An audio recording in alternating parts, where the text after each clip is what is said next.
In the news today, no ceasefire or peace deal emerged on the table, but supposedly progress was made at the Alaskan summit between President Trump and President Putin. A potential future talk may very well involve the Ukrainians and may take place in Moscow. This comes the day after Ukraine launched its largest drone strike countering the Russian offensive in the east. This comes as 120,000 Ukrainians may lose their protected status in the United States and be forced to return to Ukraine.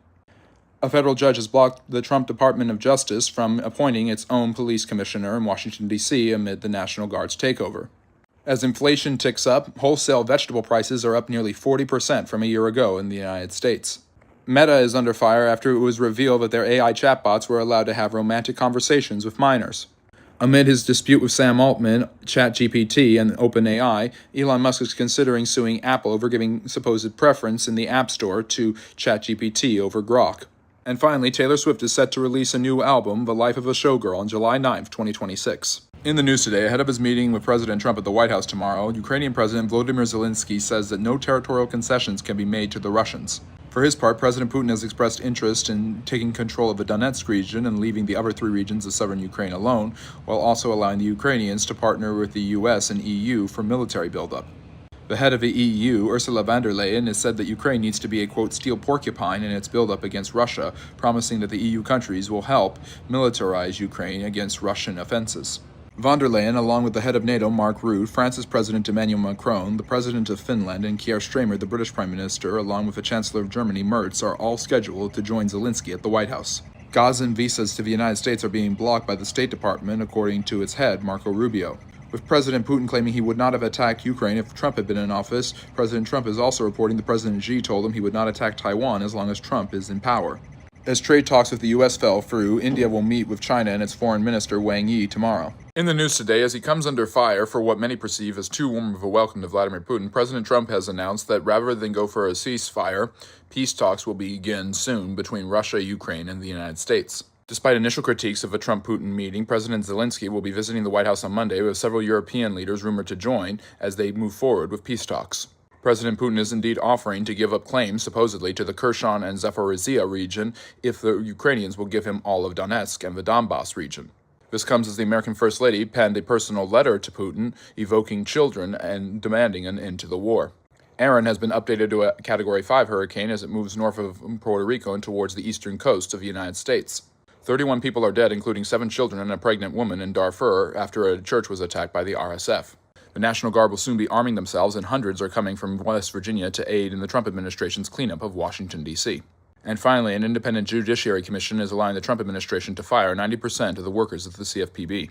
In the news today, in his highly anticipated meeting with both Volodymyr Zelensky and several important European leaders, President Trump confirmed Russian security clearances and guarantees for NATO to back up for Ukrainians.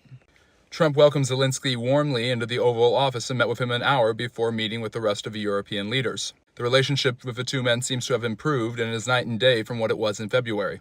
Trump received praise from the head of NATO and the president of Finland for his efforts to end the war. However, France's President Emmanuel Macron is demanding a quadrilateral meeting in which the European leaders meet with Russia, the United States, and Ukraine to secure a peace for all sides.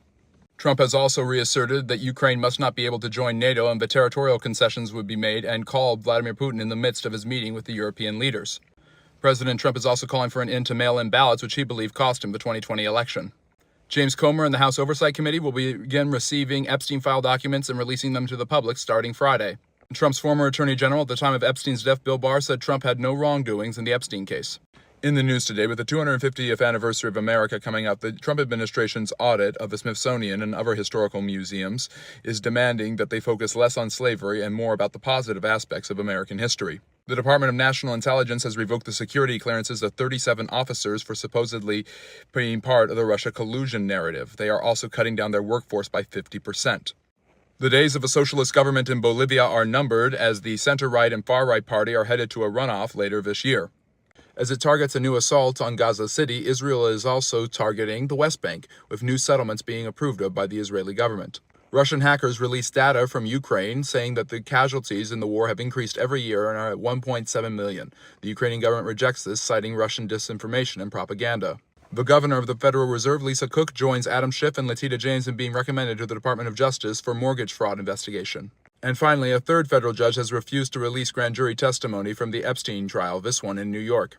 In the news today, as U.S. deportations reach their highest level in 10 years in the first week of August, and 1.5 million immigrants have left the U.S. this year, the Trump administration is planning to review 55 million visas and see if any of them are in violation of their terms or have overstayed, leading to possible deportation for even more immigrants. President Idris Kamil of Sudan is promising that victory and an end to the ongoing war with the RSF will come very soon. Pairing with China, North Korea has promised to up its nuclear weapons proliferation. Puntland separatists in Somalia have fought back against several different ISIS-backed militias. Following the controversial deployment of the National Guard to clean up issues related to crime, President Trump is expected to tour Washington, D.C. with the U.S. military later tonight. As the U.S. moves military operations to the southern Caribbean in order to fight the drug cartels, President Maduro has mobilized the nation's militia, vowing that not one American will set foot on sacred soil in Venezuela. And finally, Denmark is ending letter service by the end of the year.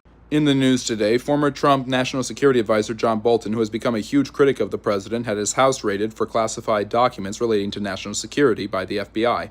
As the Epstein files are being released to the House Intelligence Committee, which will likely make them public, Ghislaine Maxwell's testimony and deposition to the Department of Justice has been released to the public. The audio and the transcripts have her saying that Epstein did not kill himself, that Trump and Bill Clinton were not involved in any wrongdoing, and that Epstein was not a foreign agent.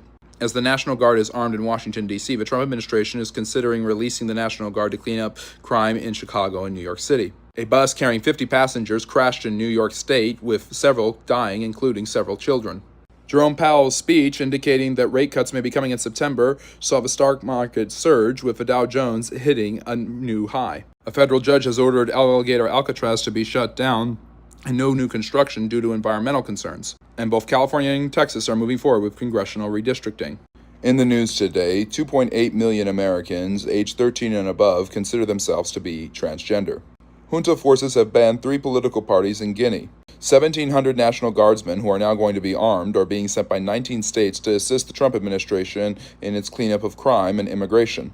Mount Kilauea in Hawaii started to spew magma and lava as ash went hundreds of feet in the air and people evacuated to higher ground. Over 300,000 cell phones have been stolen from British pockets in the last year, but only 200 people have been charged for crimes related to cell phone theft. Uganda and Honduras are 2 countries that have been open to welcoming U.S. deportees to third-party countries by the Trump administration.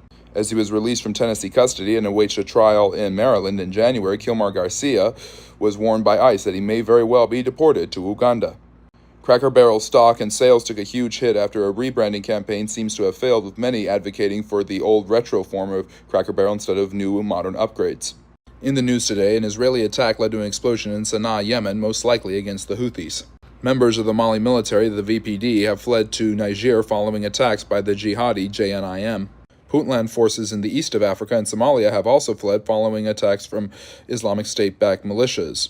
Following the raid on his house by the FBI, John Bolton is supposedly under investigation for sharing classified documents from a private email server when he was National Security Advisor during Trump's first term.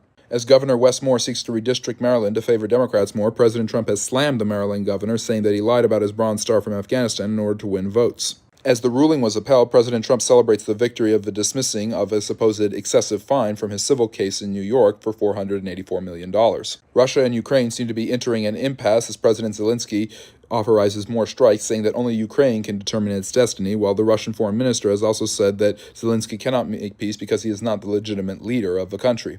In the news today, as the Trump administration seeks to rename the Department of Defense Department of War, news is coming in that the Department of Health and Human Services is banning the mRNA COVID vaccine within the next few weeks, with approval from President Trump, who was originally president when it was made. The president also expressed interest in global denuclearization and meetings with Kim Jong-un of North Korea and Xi Jinping of China in the next coming months.